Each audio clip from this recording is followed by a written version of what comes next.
Sejam bem-vindos. Nosso programa conta um pouco da vida e da obra de pessoas que deram sua colaboração na história da humanidade através do Espiritismo. Eu sou Marcelo Perrone e aqui comigo Sandra Maria.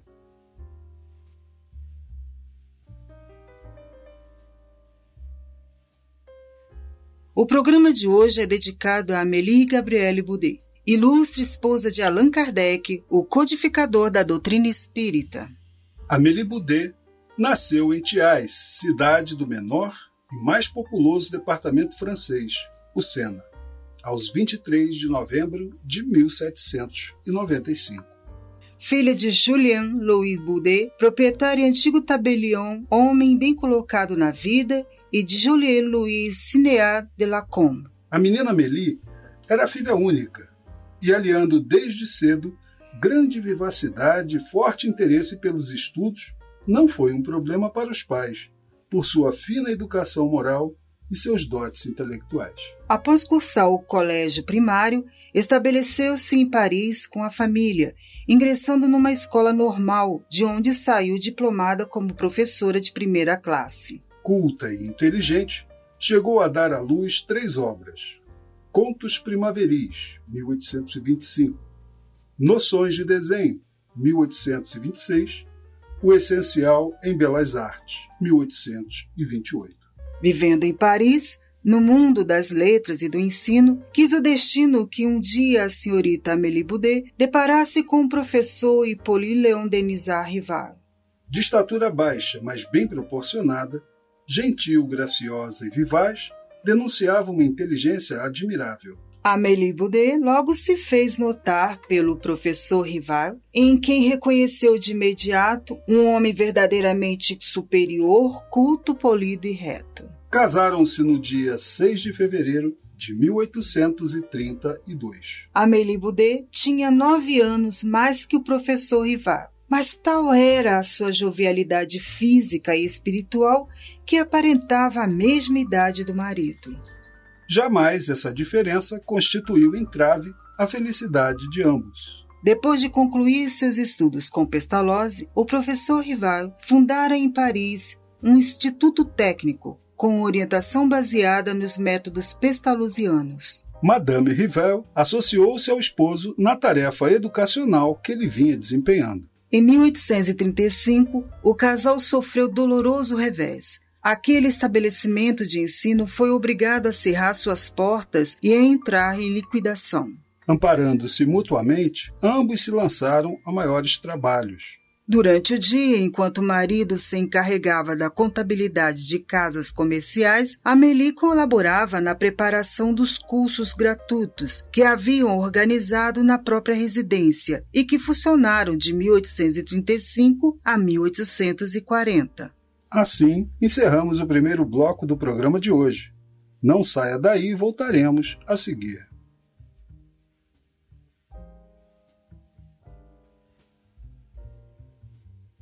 Estamos de volta com o programa Grandes Nomes do Espiritismo. Hoje apresentamos um pouco da vida de Amélie Gabrielle Boudet, ilustre esposa de Allan Kardec, o codificador da doutrina espírita. Amélie Boudet era dessas mulheres boas, nobres e puras, que, despojadas das vaidades mundanas, descobrem no matrimônio missões nobilitantes a serem desempenhadas. Em muitas ocasiões, além de conselheira, foi ela também a inspiradora de vários projetos que o marido pôs em execução. Graças principalmente às obras pedagógicas do professor Rival, adotadas pela própria Universidade de França, o casal alcançou uma posição financeira satisfatória. O nome Denisard Rival tornou-se conhecido e bastante respeitado nos meios cultos. A ambos, porém, estava reservada uma missão, grandiosa pela sua importância universal, mas plena de exaustivos trabalhos e dolorosos espinhos. Em 1854, o professor Rival foi atraído para os curiosos fenômenos das mesas girantes, então em voga no mundo todo. Era o primeiro chamado que recebia para iniciar a imensa obra que viria a realizar.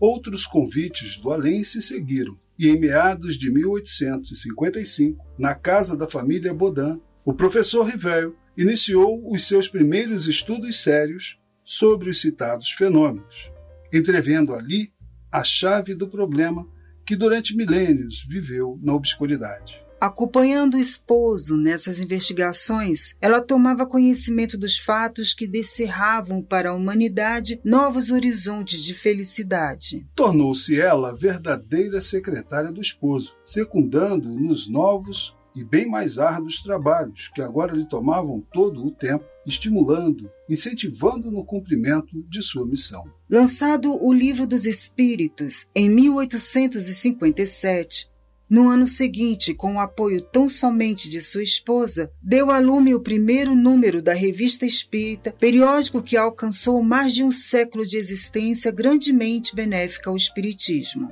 Na residência do casal Rivéio se efetuavam sessões bastante concorridas. O local chegou a se tornar apertado para o elevado número de pessoas que ali compareciam, de sorte que em 1858 Allan Kardec fundava, fora do seu lar, a Sociedade Parisiense de Estudos Espíritas. Tal iniciativa, naquela recuada época, em que o despotismo clerical ainda constituía uma força, não era tarefa fácil. Havia necessidade de larga dose de devotamento e verdadeiro espírito de sacrifício. Ao casal Rivéio coube empreender, com a assistência e proteção dual, a maior revolução de ideias de que se teve notícia nos meados do século XIX.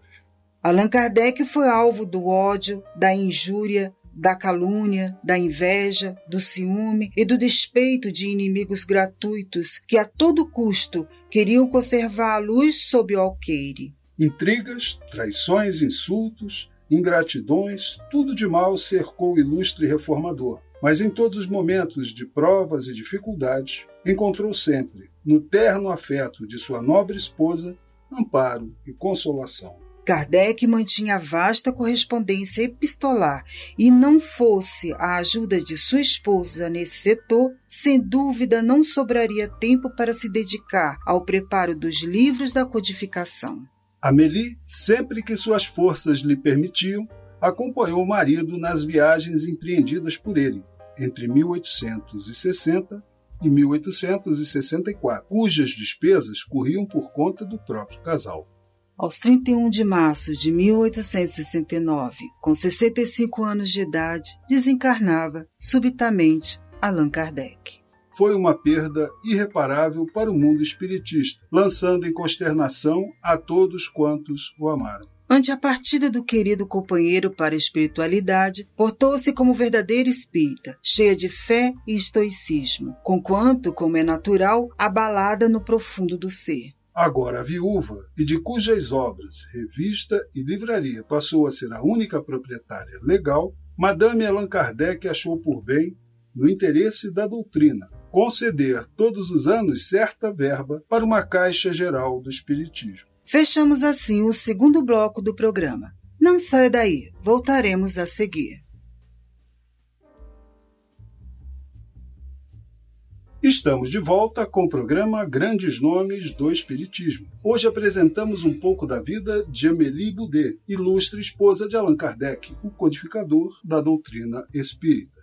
Apesar de sua avançada idade, Madame Allan Kardec demonstrava um espírito de trabalho fora do comum, cuidando pessoalmente dos mais diversos assuntos. Profundamente convencida da verdade dos ensinos espíritas, ela buscou garantir a vitalidade do espiritismo no futuro. Esforçando-se por concretizar os planos expostos por Allan Kardec na Revista Espírita de 1868, ela conseguiu, com alguns dos velhos discípulos de Allan Kardec, fundar a Sociedade Anônima do Espiritismo. Graças, pois, à visão, ao empenho, ao devotamento sem limites de Madame Allan Kardec, o espiritismo cresceu, não só na França, mas também no mundo todo. O Sr. Leymarie, um dos mais fervorosos discípulos de Allan Kardec, desde 1858, médio, homem honesto e trabalhador incansável, assumiu em 1871 a gerência da Revista Espírita e da livraria. Logo depois, com a renúncia dos companheiros de administração da Sociedade Anônima, tomou ele sozinho sobre os ombros os encargos da sua direção. Daí por diante, foi ele o braço direito de Madame Allan Kardec, permitindo que ela terminasse seus dias em paz e confiante no progresso contínuo do Espiritismo. Em 21 de janeiro de 1883, com 87 anos, às 5 horas da madrugada, docemente, com rara lucidez de espírito, desatou-se dos últimos laços que aprendiam a matéria. Após seu desencarne, era compreensível, pois, a consternação que atingiu a família espírita em todos os quadrantes do globo. De acordo com os seus próprios desejos, seu sepultamento foi simples e espiriticamente realizado. Grande multidão compareceu em 23 de janeiro às homenagens junto ao dome de Kardec, onde seus despojos foram inumados. Por fim, com uma prece feita pelo senhor Varroquier, os presentes se dispersaram em silêncio. A nota mais tocante daquelas homenagens póstumas foi dada pelo senhor Lecoq. Leu ele bela comunicação mediúnica de Antônio de Pádua, descrevendo a brilhante recepção com que elevados amigos do espaço, juntamente com Allan Kardec, acolheram aquele ser bem-aventurado. Por não deixarem filhos, fez ela, por testamento, sua legatária universal à Sociedade para a Continuação das Obras Espíritas de Allan Kardec. Uma parenta sua tentou anular essas disposições testamentárias, alegando que ela não estava em perfeito juízo, mas nada conseguiu, pois as provas em contrário foram esmagadoras. Em 26 de janeiro de 1883, o conceituado médium parisiense Senhor Condorrier recebia uma mensagem assinada pelo espírito de Madame Allan Kardec, logo seguida de outra, da autoria de seu esposo. Singelas na forma, belas nos conceitos, tinham ainda um sopro de imortalidade e comprovavam que a vida continua. E este foi o programa de hoje.